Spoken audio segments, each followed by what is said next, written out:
And this video is The Devil Exists and I Met Him. And it is about Padre Pio's struggles and fights against the diabolical world.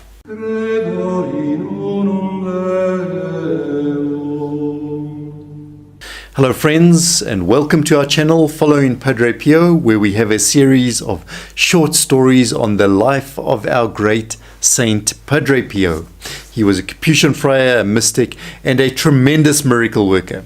So do stay tuned to find out more about Padre Pio and also to see what his intercession could do for you. And we do also thank our Protected Child of Padre Pio patrons for making these videos possible for all of us. Anyone who wishes to participate in this program, you can see the video on the end screen. And those who want to join us in our Padre Pio apostolate, please do by liking the video and share this video with your friends and colleagues. Now, we've seen how in an earlier video there were these diabolical appearances in Padre Pio's life.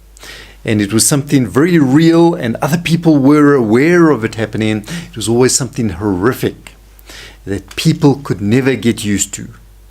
These appearances of the demons to Padre Pio, they continued to happen throughout his life. And we're going to take some things from Padre Pio's writings to his spiritual director. And we'll see that Padre Pio also received help from celestial visitations, our Lord and other notable celestial personalities. They would arrive and they would help him through these difficult times.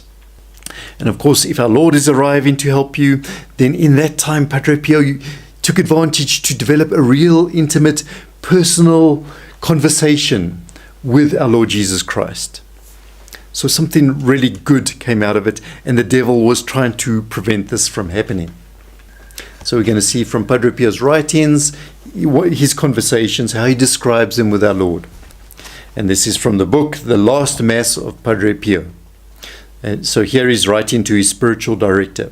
And Padre Pio says, "Every morning he comes to me," that is our Lord, comes to me, "and pours into my heart all the effusions of his goodness.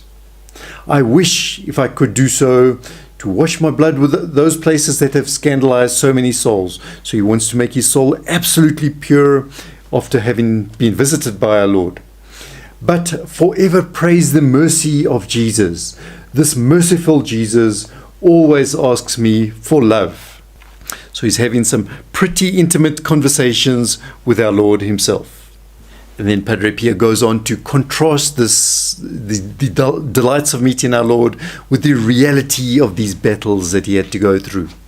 And this is once again from his letters to his spiritual director. And Padre Pio says, "Bluebeard," so that's his way of referring to the devil, "does not want to give up. He showed himself under almost every shape possible. For several days now, he comes to visit me together with his minions, all armed with sticks and iron contraptions. And what is worse, even worse than those sticks and iron contraptions, those instruments of torture, is under their own appearance, under their own shape, as they are. Who knows how many times he threw me off the bed, dragged me all over the room. But patience, because Jesus, our Mother Mary, the little angel, the guardian angel, Saint Joseph, and Father Saint Francis, they almost always are with me, helping him through these difficult battles." And so we see this conforms exactly with what the Church teaches about the diabolic. And that is that they are monstrous and they have a terrifying aspect to them. And they act as a compact, as a legion. And we know this as well from the Gospels, where our Lord was driving the demons out of a person into the swine. They referred to themselves as legion. And they beat and they drag their victim around the room. So it's a physical fight. But when our Lord, his mother, the saints, or the guardian angels appear, then the fight is over. It's inevitable. And Satan flees. He has been defeated. So we must always ask for the assistance of these celestial visitors, our Lord himself, his mother, the angels, and the saints. They can really help us in our struggles and battles. Now, of course, we might imagine that these things are happening in some long distant long gone medieval times, but in fact this was quite recent, and it was taking place around the time of World War II. And so now Padre Pio he's met and seen the demons, and the names he uses now to describe them are not very complimentary.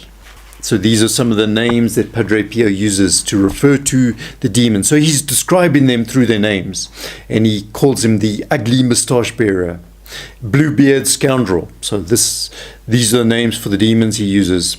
They are wretched, evil spirit, horrible thing, ugly rubbish, ugly revolting animal, ugly unhappy junk, bad faces, impure spirits, the miserable ones, the ugly beast, the damned beast, infamous apostate.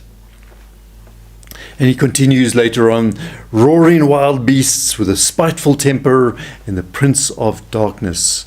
So that is how Padre Pio is describing the demonic world, all of these things.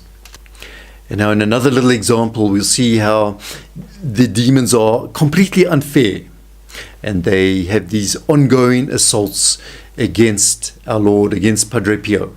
And this is also from his writings to his spiritual director. I went through the other night very badly, Padre Pio says. That revolting thing from about 10 o'clock when I went to bed until 5 o'clock in the morning. All he did was beat me up continuously. He put into my mind many diabolical suggestions, thoughts of despair and distrust in God even. But praised be to Jesus, because I defended myself by repeating to Jesus these words, and this is in Latin, vulnera tua merita mea, your wounds are my merits. So he just repeated this again and again to our Lord himself. And this got him through the difficult time, and we can see what a spiritual battle this really is. So vulnera tua merita mea, your wounds are my merits. And despite Padre Pio having the strongest faith possible, it was not easy for him to go through this time. And in fact, he thought that perhaps the end had arrived, or that he was losing his mind. That is, and how intense these battles, these struggles really were. And so we've seen here the unpleasantness of the diabolical. They are really something horrid and hideous, and they're able to push one to the very limits as far as God allows them. But thanks be to God, we have victory through Christ. Next time we're going to be having a look at how the devil tries to isolate and to cancel Padre Pio. We're going to see some of the strategies he uses, and that he is in fact a very intelligent, shrewd being with a strategy. And Padre Pio refers to his priesthood as a hard trade in this time. So please do join us next time. And just a reminder, if you want to be part of our Protected Child of Padre Pio program, then do see the video on the end screen. And if you're new to this channel, then do subscribe to the channel and click that reminder bell to receive notifications. We thank you for joining us.